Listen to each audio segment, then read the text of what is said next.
Baik, bismillahirrahmanirrahim. Assalamualaikum warahmatullahi wabarakatuh.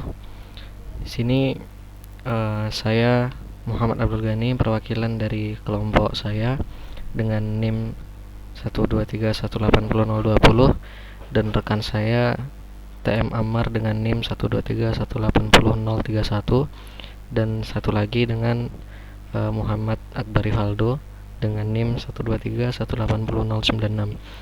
Di sini saya akan mewakili teman-teman saya menjelaskan proyek akhir kami di praktikum sistem cerdas dan pengambilan keputusan, yang mana kami mendapatkan bagian mengenai metode Fuzzy AHP. Di sini langsung saja kita akan menampilkannya. Pertama-tama sebelumnya kita akan mengaktifkan dulu SMPP kita, karena di sini kita menggunakan platform JavaScript. Nah, sudah berjalan.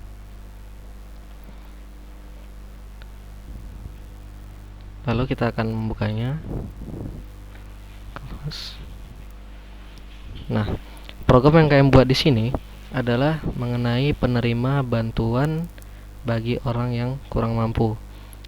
Di sini kita menggunakan metode Fuzzy AHP atau Analytical Hierarchy Process, yang mana ini adalah sebuah metode pengembangan dari metode AHP itu sendiri, yaitu menggunakan gabungan dengan Fuzzy dan AHP itu.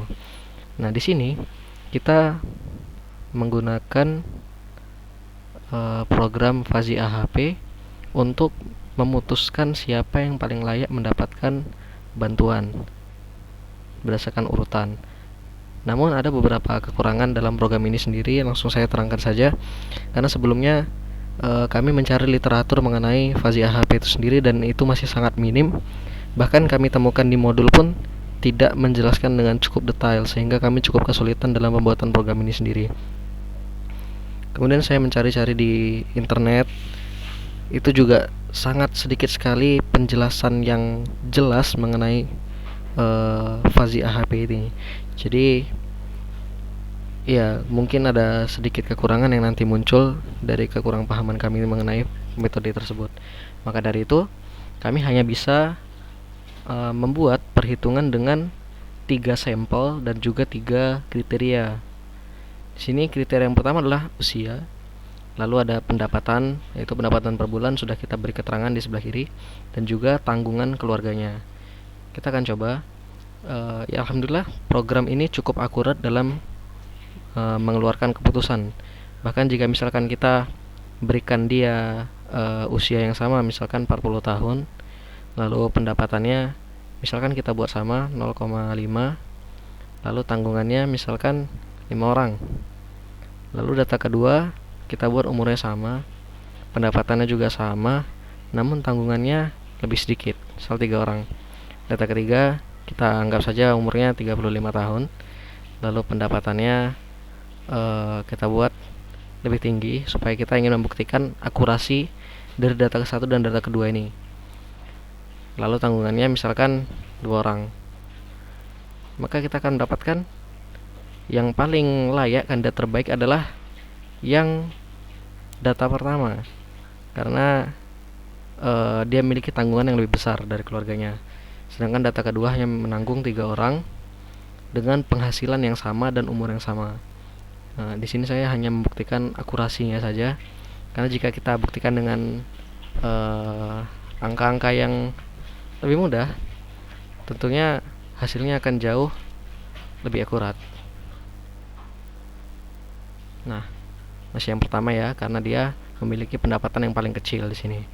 Sekarang kita misalkan pendapatan dia cukup besar, 0,2, dengan tanggungan yang lebih kecil.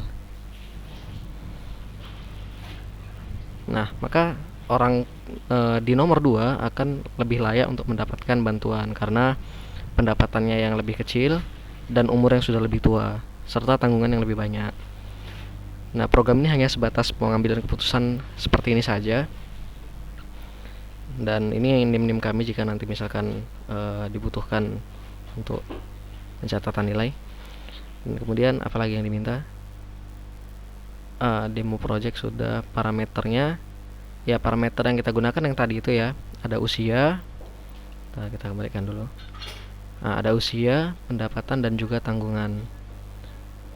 Kemudian metode yang kami gunakan adalah metode Fuzzy AHP, sudah kami jelaskan juga.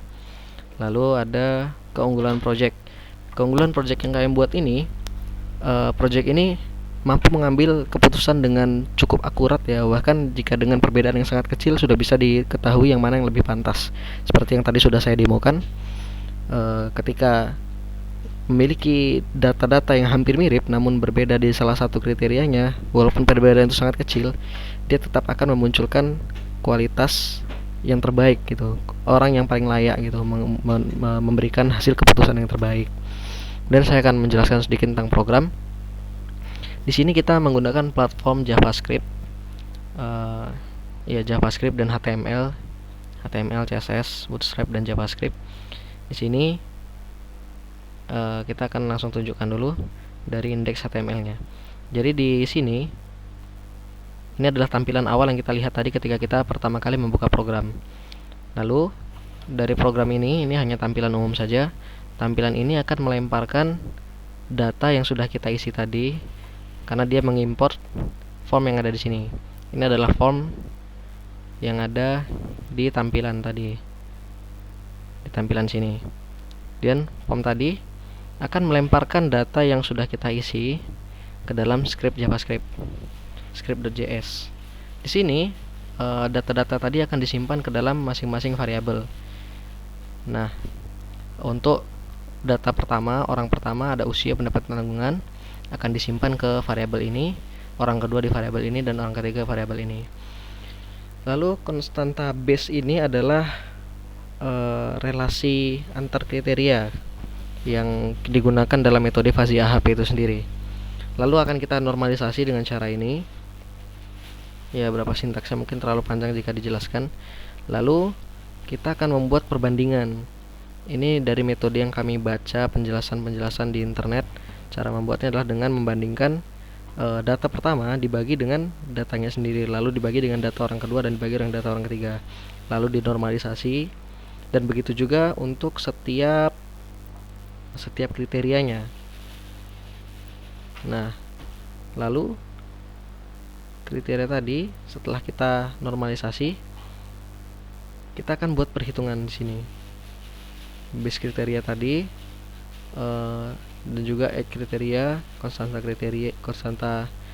kriteria untuk penghasilan dan juga untuk tanggungan.